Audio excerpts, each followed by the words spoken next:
అత్తగారు చిన్నప్పటి నుంచి చూస్తున్నాను మీరు మీరేనా అని. అదేమిటి బాబు? మా పెళ్ళైనప్పుడు ఎలా ఉన్నారు, ఇప్పుడు ఎలా ఉన్నారు? కూతురు వెళ్ళిపోయిందని దిగులా?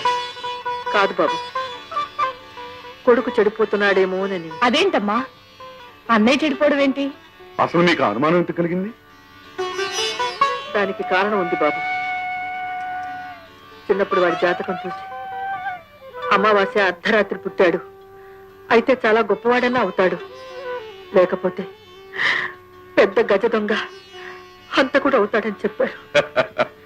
ఎవరండి ఈ రోజుల్లో జ్యోతిషాన్ని కూడా నమ్మడమేనా? ఆ మాటకొస్తే నేను వంశాన్ని చెడగొట్టేవాడిని అవుతాను అన్నారు. అయ్యానా?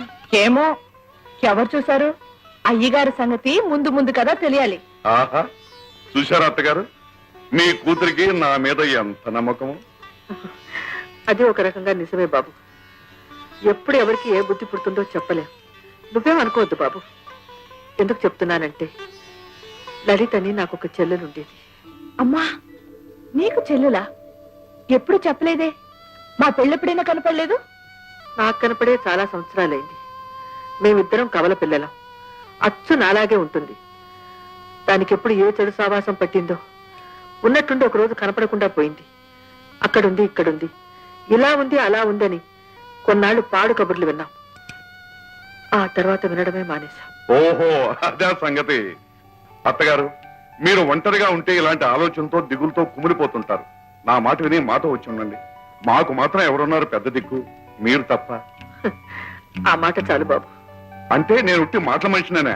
చెప్పండి, ఈ క్షణం మీకోసం ఏం చేయమన్నా చేస్తాను. నాకు నువ్వు చేయవలసిందల్లా రాము ఎక్కడున్నా పట్టుకొచ్చి నీ దగ్గర ఏదైనా ఉద్యోగంలో చేర్చుకో. ఉద్యోగం ఏ కర్మండి, రాము రావాలే గాని మా వ్యాపారాలని అతనికి అప్పచెప్పి మేమిద్దరం హాయిగా దేశాలు తిరుగుతాం. చూసావా అమ్మా, అప్పుడే మీ అల్లుడు గారికి ఎలాంటి తిరుగుబోతు బుద్ధి పుట్టిందో. ఆహా, కావలసినంత డబ్బు ఇస్తావు సరే, అసలు నేనేం చెయ్యాలి అంట. ముందు నువ్వు ఈ వేషం భాష మార్చుకోవాలి.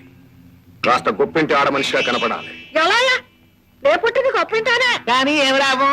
పెరిగింది బుడగలు, అదంతా వదిలించుకోవచ్చు. నేనేం చేయాలో చెప్పు.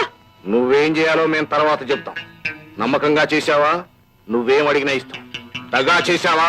చూసి సారా వ్యాపారంలోనే దగా చేశారు కదా, కల్తీలు బొల్తీలు అసలు అడగరు. అల్లు తీసుకెళ్ళు.